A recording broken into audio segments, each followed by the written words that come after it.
Picture a dimly lit wine bar. Okay, I'm picturing it. The kind of place where the air feels just, a little bit expensive.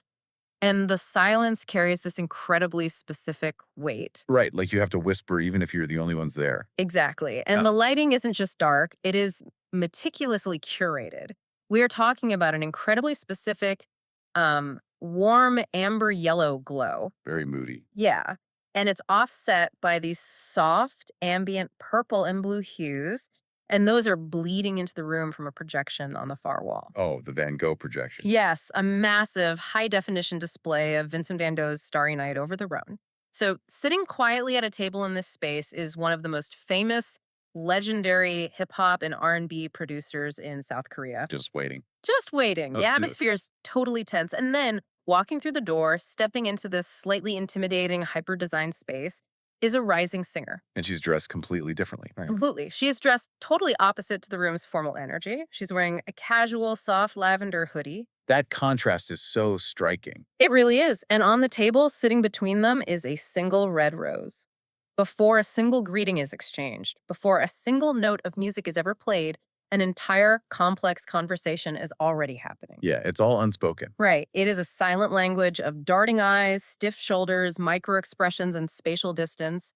And it tells a profoundly deep story about power dynamics, emotional armor, and the creation of art. Welcome to Future_Music Deep Dive. It is genuinely fascinating to freeze frame on that exact moment. Because if you look closely, what we are observing isn't just a stylish aesthetic meeting between two artists getting to know each other for a television show. No, it's way more than that. It really is. We are looking at the absolute crucible of modern music production. We are looking at the precise moment where the psychological foundation for a massive chart-topping song is being constructed completely from scratch. I want to challenge the idea of what we think a music producer actually does today.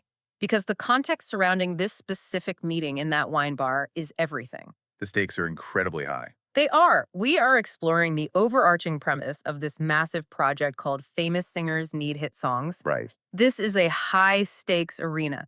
We are talking about the top 6 singers who just clawed their way to the absolute peak of the survival show, Sing Again 4.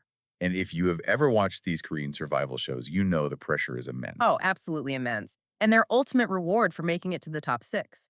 It is the chance to secure a guaranteed, custom-tailored hit song from some of the most legendary, proven producers in the entire Korean music industry. It's not just about walking away with a plastic trophy. Exactly. It is about fundamentally altering the trajectory of their lives. It is about taking a struggling artist and giving them the sonic vehicle to achieve lasting prosperity in a notoriously difficult industry. Yeah, increasing their prosperity in a very real, tangible way. Yes.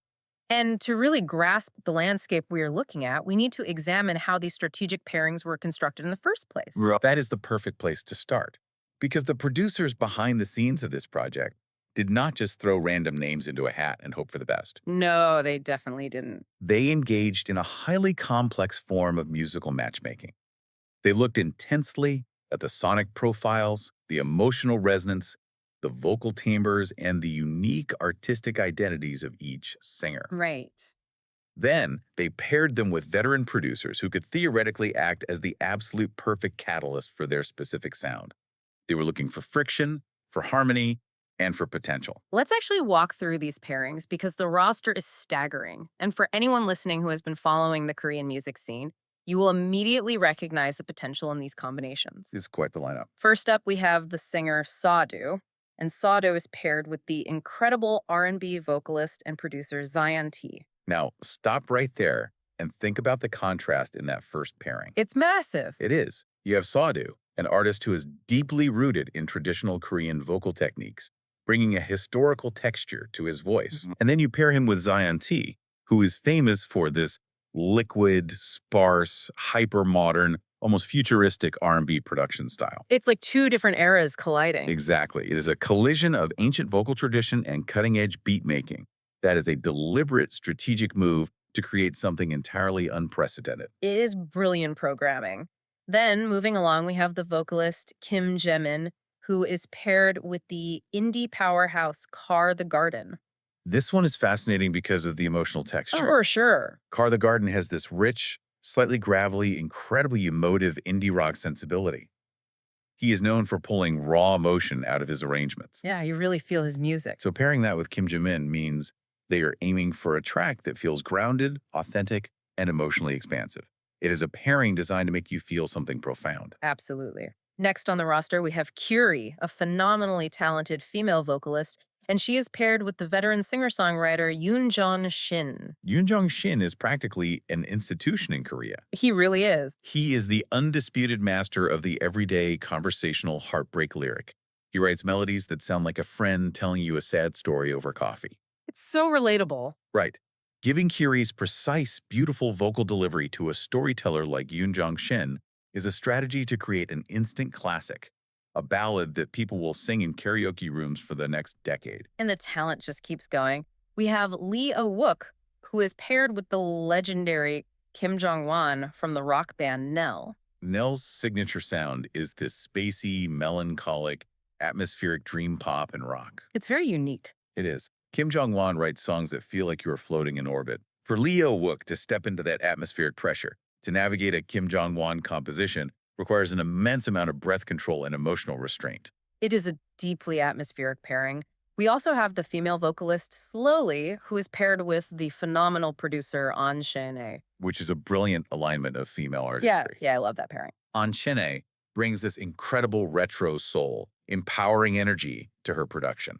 She knows exactly how to arrange instrumentation to allow a female vocalist to soar without getting buried in the mix. So for a singer, like Slowly, it's perfect. Exactly. Working with An Shin-ae provides a supportive framework to showcase true vocal agility. And honestly, watching all of these talents navigate this space, including other standout performers from the season like Sahi, it just constantly reminds you of the sheer volume of talent this survival show ecosystem produces. The talent pool is just incredibly deep. It is. But today, we are focusing all of our attention on the final pairing. The female vocalist Dorado, paired with the legendary hip-hop and R&B producer Code Kunst, Team CoDo. And this is where we really need to ground ourselves in the present reality.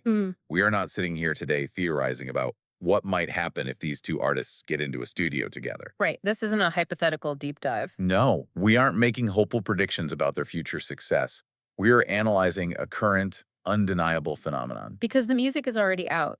Exactly. These tracks that we just listed, they have already been released to the public. The audience has them in their hands. And they are doing incredibly well. That's an understatement. Yeah. Right now, Team CoDo's track is absolutely dominating. Everyone listening likely knows the song we are about to discuss. Oh, for sure. It is leading the top 6 across Melon, Genie, and YouTube simultaneously. It is not just a song. It is a cultural moment. Which is the exact reason we are doing this deep dive today.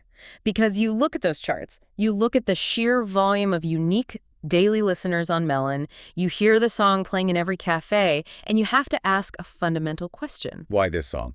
Right, why? What is the secret architecture of this hit? To understand why Dorado and Code Kunst are succeeding on such a massive scale, we have to look backwards. We'll have to rewind the tape. Yes, to the teaser footage for episodes 13 and 14 of the show. We have to go back to that dimly lit wine bar, because that room is where the strategic and emotional groundwork for their track, Purple Love, was meticulously constructed. People often have this very sterile image of what music production looks like. Just sitting at a computer, basically. Right, they imagine a producer sitting alone in a dark studio, tweaking knobs on a giant mixing console, adjusting a vocal frequency by 2 decibels, or adding a digital reverb plugin. The technical stuff. Exactly. But the reality of high-level production, the kind of production that results in a song that connects with millions of people, is that the most crucial part of the process happens before microphone is ever plugged in. So you're saying it's about the environment? It is entirely about the deliberate engineering of an environment. Okay, let me play devil's advocate here for a second. Code Kunst is a beat maker. He is a guy who chops up samples and programs drum machines. Sure. Why is he spending his time curating a fancy wine bar? Isn't that the job of a television set designer or an A&R executive? You'd think so, but no. How does a yellow light bulb and a Van Gogh projection actually translate into a better snare drum sound or a better vocal harmony? It translates because you are not just recording sound waves, you are recording human psychology. Oh, that's interesting. Let's look at the engineering of that specific environment. You mentioned the warm yellow light and the purple and blue hues from the Van Gogh projection. Yeah, the Starry Night piece. Consider the color coordination. Dorado walks in wearing a light lavender hoodie. There is a single red rose on the table. Yes, on a surface level, it is a brilliant piece of foreshadowing for the song title, Purple Love. Which is very cinematic. But on a functional level, it is about creating a psychological cocoon. A cocoon against what exactly? Like the cameras? A cocoon against the immense power dynamics of the industry she is operating in. Ah. You have to remember the context of where Dorado is coming from. She is a rising artist who just went through the grueling, highly judged environment of a survival show. Where they are constantly critiqued. Constantly. And now she is walking into a room to meet a senior, legendary producer who literally holds her immediate future in his hands.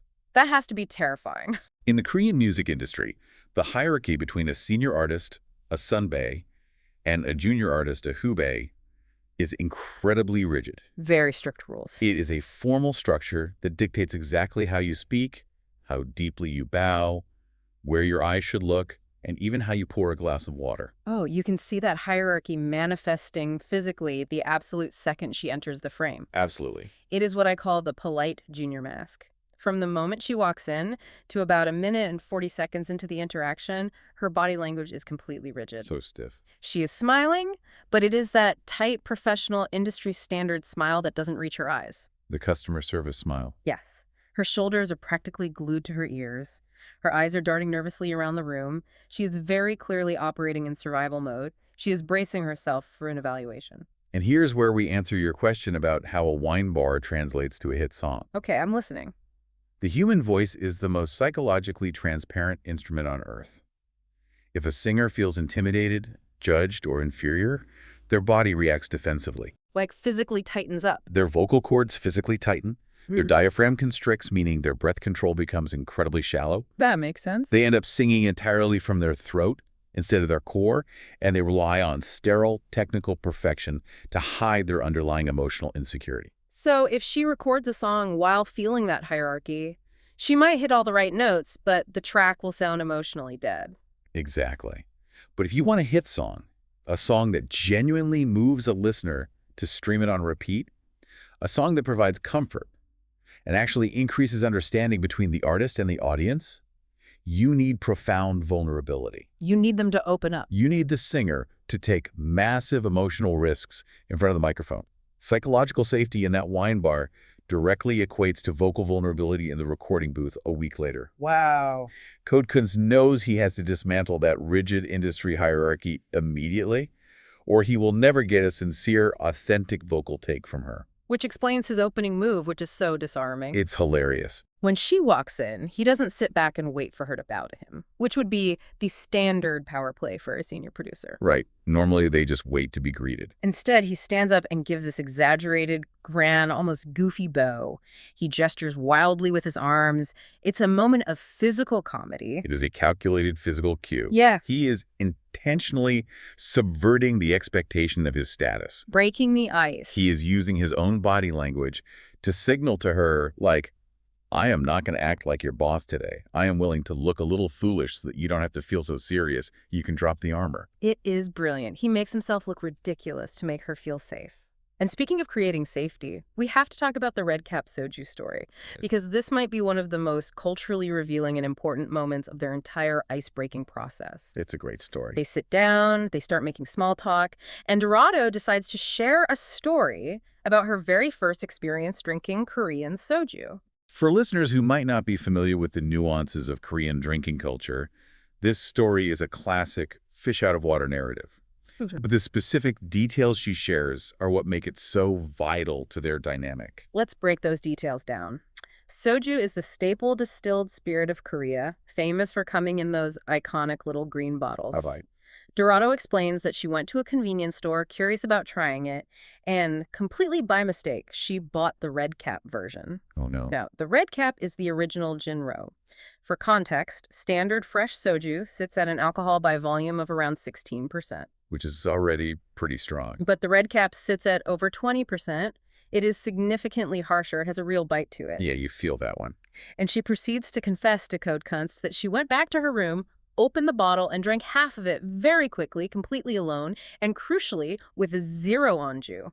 Just terrible. No snacks, no food, just straight, strong alcohol on an empty stomach. If you watch Kunst's face when she says this, it is a picture of pure, unadulterated shock. He is horrified. He literally slaps his hand over his mouth.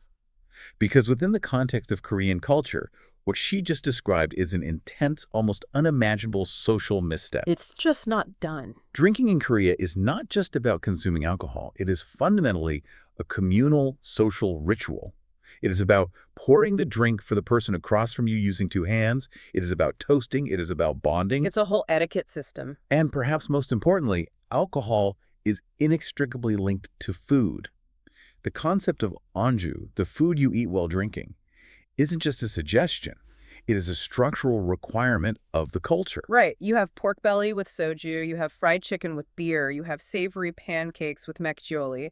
You don't just sit and drink. Precisely. So the mental image of someone buying the harshest, highest proof vintage soju, drinking it directly out of the bottle, sitting alone in a room with absolute no food to buffer it, it completely subverts every cultural norm of society. He practically scolds her playfully, saying, you are not supposed to drink soju like that.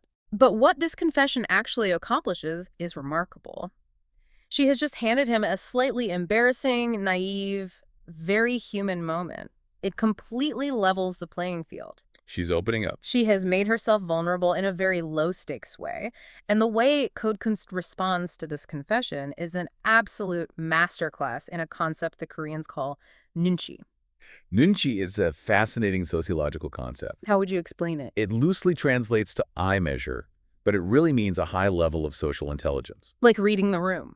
Exactly.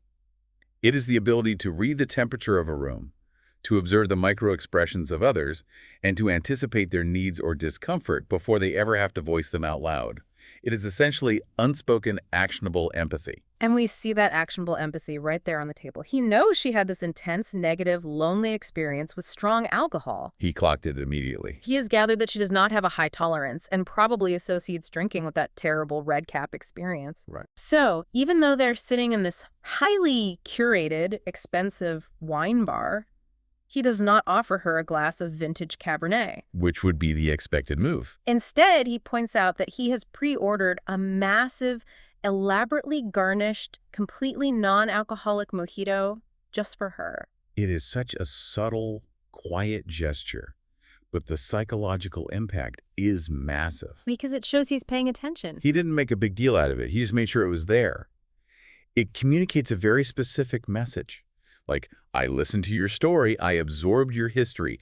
I am not going to force you into a social ritual that makes you uncomfortable just because we are in a wine bar. He's accommodating her. I am actively taking care of your comfort. It instantly increases the mutual understanding between them. But wait, let me push back again. Go for it. We are analyzing this like it is a master stroke of empathetic psychology. But let's be real, they are surrounded by camera crews, they are mic'd up, they are filming a television show. Very true. How much of this non-alcoholic mojito and goofy bowing is just performative reality TV magic? Is he just playing the character of the nice producer for the audience at home? It is a fair question, and certainly the cameras add a layer of performance to any interaction. However, the result of this interaction is not a reality TV trophy. No, it's a song. The result is an audio file that is currently dominating the streaming charts.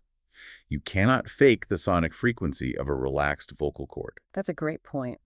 If this were purely performative, Dorado would have eventually stepped into the vocal booth, the cameras would have turned off, and she would have reverted to that tense, shallow-breathing, polite junior state. But she didn't. She didn't. Kunst is investing in genuine relationship capital because he needs a genuine return on the vocal performance.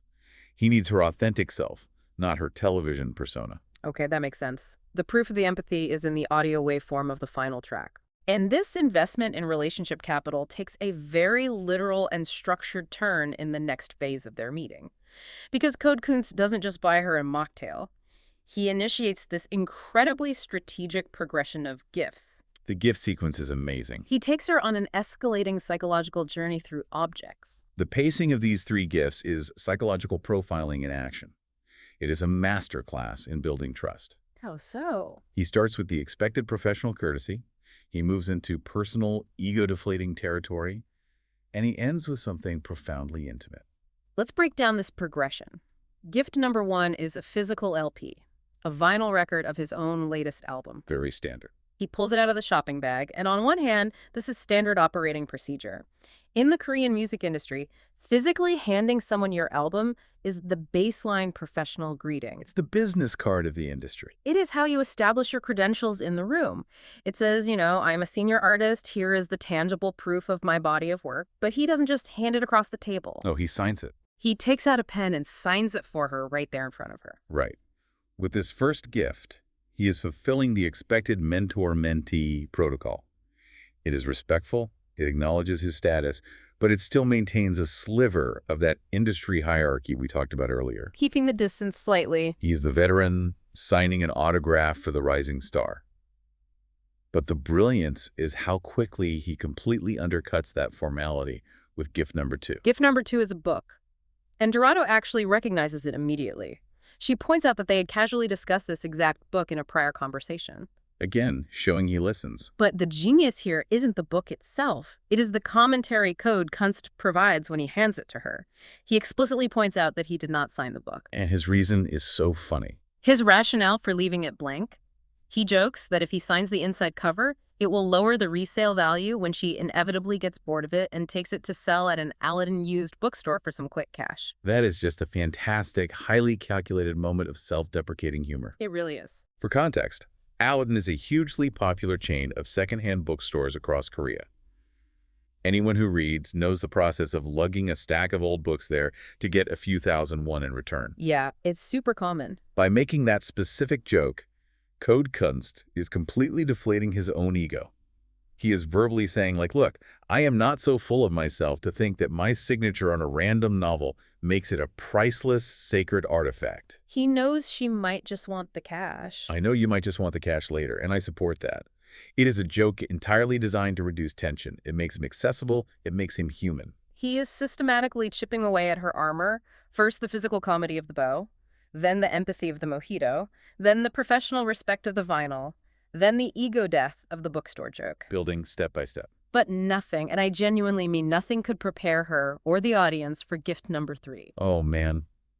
This part. This is the moment where the video transcends standard reality television and becomes a striking documentary on human connection. He reaches back into the shopping bag one final time, and he pulls out a vintage plush purple Barney the dinosaur doll. If you are watching the video, I urge you to look at the exact timestamp of 2 minutes and 41 seconds. It's incredible. What you witness in that split second is the complete spectacular collapse of Dorado's professional mask. It is an incredibly striking visual transformation. It really is. Up until this precise second, she has managed to maintain that polite, industry standard smile. She has been composed, Holding it together. but the moment her eyes register the purple dinosaur, the smile shatters. Her eyes widen to an almost impossible degree. Absolute shock. Her mouth physically drops open in this genuine, uncalculated gasp of air. And most importantly, you can physically see her shoulders instantly drop 2 inches. The physical release is wild. All the accumulated tension just evaporates from her body. She is experiencing authentic, undeniable shock. You cannot fake that specific micro-expression. It is the sudden, overwhelming realization that someone has truly, deeply listened to you. And we have to talk about the subtext of how Kunst presents this doll, because words matter here. They absolutely do. He hands it to her and says, let me brag a little bit. He proceeds to explain the agonizing logistics of finding the specific vintage toy. It wasn't easy to get? No. He tells her that Barney isn't exactly popular or easy to find in Korea anymore, so he had to navigate foreign, international secondhand markets. Track you down. He explains that he ordered one, it got lost in international transit, so he had to find another seller, buy a second one, deal with international customs and shipping delays, all just to get it to this table. Such a hassle. Now, when you hear a famous producer say, "Let me brag," your mind immediately jumps to arrogance. But what is the actual psychological subtext of him detailing this exhausting process? The subtext is the exact opposite of arrogance. By detailing the immense frustration and logistical nightmare of acquiring this plush toy, he is communicating her immense, undeniable value. It's about effort. He is essentially translating his effort into her worth. He is saying, I paid intense attention to our casual offhand text messages. I took your passing comments incredibly seriously. Right. And you, as an artist and as a human being sitting across from me, are worth the immense frustration of navigating sketchy international websites, losing packages, and dealing with customs forms, all just to bring a momentary smile to your face. That is so profound. It is a profound demonstration of care. It is a way of reducing the isolation she might feel in this massive industry. You are worth the effort. That is such a powerful, grounding message from a producer to a young singer. It changes everything. But to fully grasp why this specific purple doll is so emotionally devastating to her, we have to connect this back to the lore established in episode 11 of the show. Right, the backstory. Code Kunst had previously confirmed that this Barney doll wasn't just a cute toy she liked, it was her ultimate foundational emotional anchor from her childhood. It is inextricably tied to her earliest memories of safety, comfort, and parental love. Tell us about that. In that earlier episode, Dorado explained the backstory. Her father worked in Hong Kong when she was a young child, meaning he was physically distant. So she didn't see him often. No, her core memories of him are tied to visiting him there, the magic of going to Hong Kong Disneyland, and him buying her this massive purple Barney doll. Oh, wow. She specifically stated that this doll protected the head of her bed every single night until she was 5 years old. It was her guardian against the dark. It represented her father's protective presence even when he was in another country. So let's process what just happened. Code Kunst hasn't just gone out and bought her a piece of pop culture merchandise. No, not at all. He has reached back through time, across international borders, and handed her a physical, tangible manifestation of her childhood safety. He literally handed her the guardian of her childhood bed. It's almost overwhelming. And this is the turning point of the entire interaction. This is the moment you realize the Barney doll wasn't just a sweet, thoughtful wrapped gift. It was a highly calculated, necessary psychological key. A key to unlock the emotion. He needed to unlock that specific, buried feeling of safety and pure nostalgia within her, because that feeling is the exact emotional frequency of the song they're about to listen to. That is precisely it. He primed her emotional state to perfectly receive the audio he was about to play. It is brilliant psychological sequencing. It works. It works perfectly. And when we move into the playback phase, where they finally listen to the demo for Purple Love, we see the undeniable results of this emotional priming. Here is where the mechanics of production get really interesting. They are sitting there at the table, the atmosphere is completely set, she is physically holding her childhood anchor, and Code Kunst presses play on his laptop to start the demo for Purple Love. Okay, now watch his body language. Now, think about the typical behind-the-scenes footage you see of a music producer listening to their own beat in the studio. What is the standard behavior? The standard behavior is entirely self-absorbed. They're feeling themselves. They vibe to it, they close their eyes, they lean back in their chair, they bob their head aggressively to the snare drum, they get lost in their own sonic creation. Very performative listening. They are usually actively listening to the technical mix, checking the EQ on the bass line, making sure the hi-hats are crisp, listening for mastering compression. Exactly. They are evaluating the math of the song. But Code Kunst does absolutely none of that. Not at all. The moment the music starts playing, his entire demeanor shifts into a state of hypervigilance. He does not close his eyes. He does not nod his head to the beat. He's just locked in. He stares intensely, unblinkingly, directly at Dorado's face. His brow is deeply furrowed. He looks like a man who is holding his breath underwater. He is. He is reading her facial microexpressions the exact same way a mastering engineer reads a complex audio waveform on a studio monitor. He is desperately searching her face for confirmation. He needs to know if it worked. He is silently asking the most terrifying question a producer can ask, like, did my sonic translation of your most intimate childhood memory actually work? He is visibly anxious because he took a massive creative and emotional risk. He didn't just write a generic pop song about going to a club or falling in love. No, it's incredibly specific. He took her intimate, highly personal, fragile stories and attempted to build an entire musical world out of them. If she didn't connect with the track, if her face remained blank or confused, it wouldn't just mean the song needed a remix. It would be a personal failure. It would mean he had failed as an empathetic human being. He had failed to understand her. He is completely, terrifyingly vulnerable in this moment, waiting for her emotional judgment. And the reaction she gives him is everything he could have hoped for. As the song plays, and we need to talk about the sound of this track, because it has this incredibly smooth R&B, almost hypnotic lullaby quality to it. The production is gorgeous. Dorado begins to exhibit these deep, unconscious, self-soothing mechanics. She doesn't just tap her foot to the rhythm. She pulls the vintage Barney dinosaur incredibly tight to her chest. Like a shield. She closes her eyes. She clasps her hands together and rests her chin on them. It is the exact physical posture of a small child seeking comfort in a dark room. The music is acting upon her nervous system physically. It is undeniably functioning as a sonic safety blanket. That's a great way to put it. In that moment, she is no longer a stressed contestant on a reality show. She is reverting to that 5-year-old girl whose bed was protected by the purple dinosaur. Let's talk about the technical side of that for a moment. How does a producer actually achieve that lullaby quality? You called it acoustic architecture earlier. Yes, building a space with sound. How do you build a room out of sound? It comes down to frequency management and instrumentation. If you listen to Purple Love, notice what is missing. There are no sharp sounds. Right. There are no harsh, sharp, percussive transients. The hi-hats are likely rolled off in the higher frequencies using an EQ so they don't pierce the ear. So everything is muffled a bit. Smooth, rather than muffled. The bass line is likely a warm, synthesized sub-bass that mimics the low, steady thud of a resting heartbeat. Oh, wow. Probably matching a tempo of around 60 to 70 beats per minute, which is a resting human heart rate. He likely used warm electric piano chords, maybe a Rhodes or a Wurlitzer, bathed in a soft plate reverb to create a sense of enclosed, safe space. That is so intentional. He literally built a soundproof purple room, insulated from the harsh, high-frequency anxieties of the outside world, where her fragile memories could safely resonate. He constructed a sonic sanctuary. But the narrative goes even deeper than childhood nostalgia.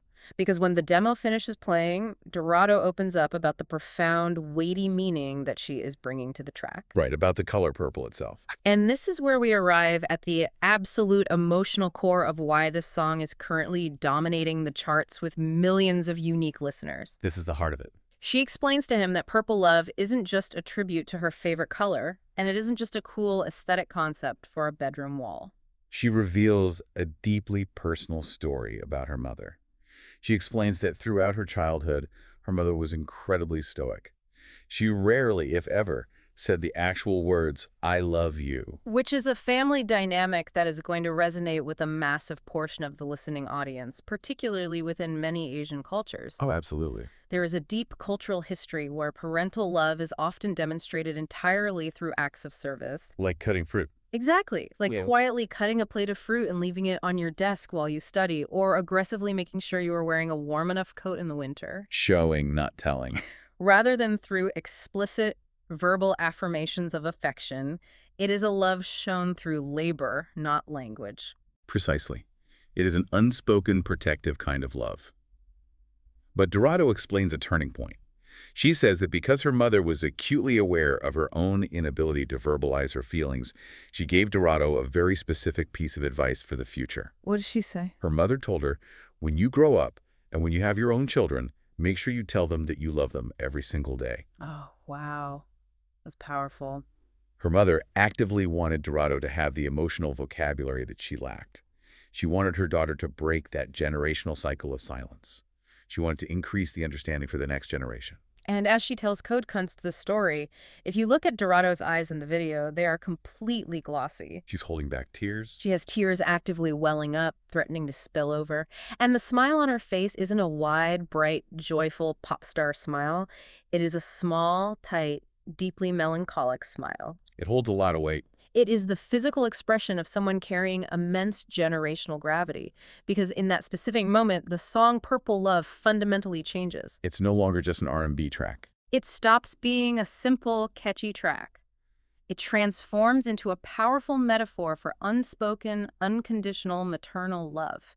It becomes a vessel about the protective force of a mother's affection and the burning desire to heal those generational communication gaps. It is entirely about reducing the pain of that historical silence.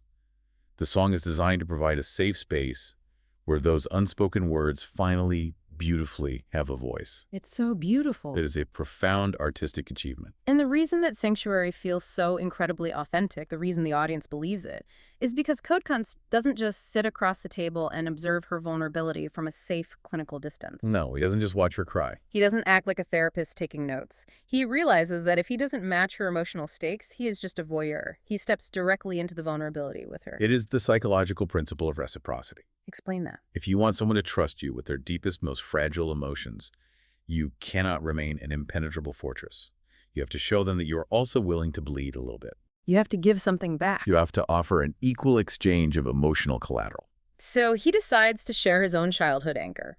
He tells her a story about a specific Lego set, a vintage 1994 Lego set that his mother bought for him for his birthday when he was exactly 5 years old. Same age she was with the Barney doll. Exactly. He explains that recently, out of nowhere, he suddenly thought about that specific toy and felt this overwhelming, deep need to find it again. And 1994 Legos aren't cheap. And obviously, a plastic toy manufactured in 1994 is not sitting on the shelves of a modern toy store. So mirroring exactly what he did for her with the Barney doll, he had to scour international secondary markets. The same exact process. He finally tracked the specific set down, paid an absolutely exorbitant amount of money for it, and had it shipped across the world to Korea. But the most crucial, revealing detail of that entire story is what he tells her next. He hasn't opened the box. He hasn't opened it because the object itself feels too precious to disturb. It is a sealed, perfect capsule of his own childhood innocence and a physical manifestation of his mother's love for him. He wants to preserve the potential of it.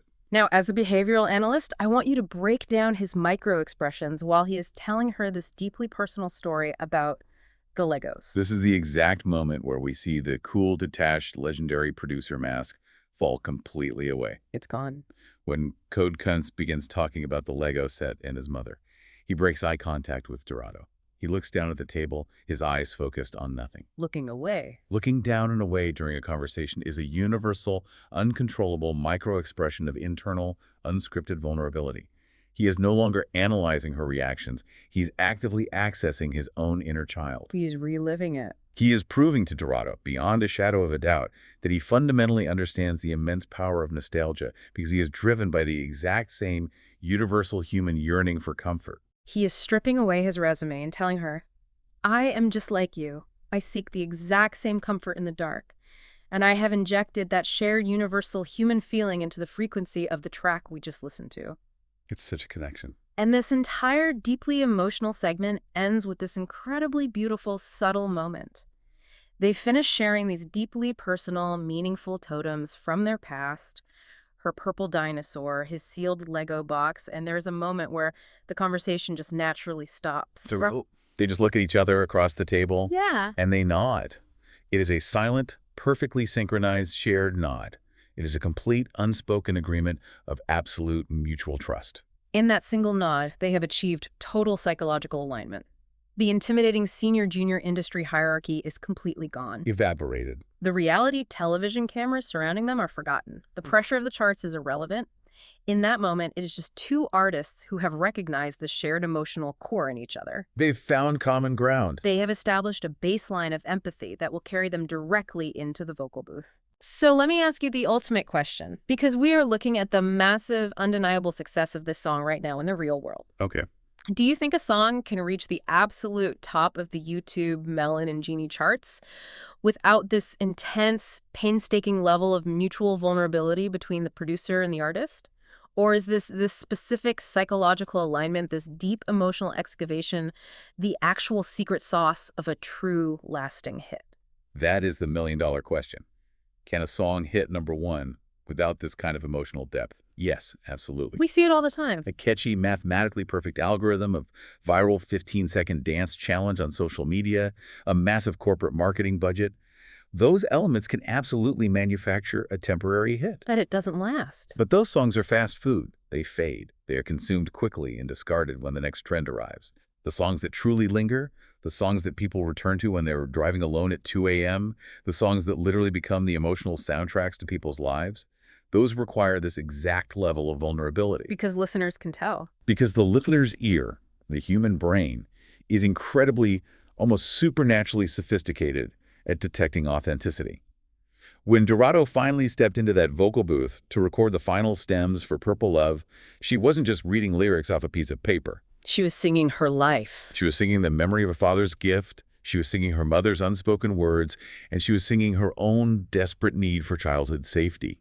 She delivered a vocal performance that was more sincere, more emotionally saturated, and more technically raw than anything she had ever done on a stage before. You can hear it in the track. And that specific sincerity, that lack of armor, vibrates right through the digital speakers. That is exactly why the general public is connecting with it on such a massive, sustained scale right now. It is the fundamental difference between hearing a technically proficient voice and feeling a true, resonant human emotion. Exactly. And the most beautiful outcome of all this strategic empathy, this deep emotional digging in that wine bar, is that it ultimately elevated both of them. It helped them grow. It increased their artistic standing, it forged an unbreakable connection to the audience, and yes, it resulted in undeniable commercial prosperity. They used empathy to build something incredibly meaningful, and the world is rewarding them for it by listening. So what does this entire deep dive mean for you, the listener? Let's recap this incredible journey we just took. We started by examining the strategic, high-stakes pairing of Team CoDo within the pressure cooker of the Sing Again for Survival show. A very stressful environment. We watched CodeKunst meticulously engineer a disarming, psychologically safe environment, intentionally shattering the rigid Korean industry hierarchy with a goofy physical bow and a highly observant, non-alcoholic mojito. The nunchi in action. We tracked the calculated progression of gifts, culminating in the return of a childhood anchor, which led to a moment of pure, unvarnished vulnerability. The Barney doll moment. And finally, we witnessed a legendary producer stepping down from his pedestal to share his own nostalgic yearning, transforming Purple Love from a simple R&B track into a powerful generational lullaby that is currently dominating the entire Korean music industry. It really changes how you consume media, doesn't it? It makes you stop and realize the sheer depth of intention and psychological labor required to create something that sounds so effortless on the radio. It absolutely does. Which brings us to a final, provocative thought for you to take away and mull over. The next time you put your headphones on, pull up your streaming app, and listen to a song that is completely dominating the charts, I want you to picture that dimly lit wine bar. Just think about the room. I want you to ask yourself, what unspoken conversations, what fragile childhood memories, and what hidden, vulnerable micro-expressions are buried beneath the bass line you are listening to? How much of the music we stream every single day is actually a secret, incredibly intimate language between a producer and a singer, hiding in plain sight? It is a profound way to listen to the world. Because there is always a deeper story waiting to be heard if you know what to listen for. Until next time, keep listening closely.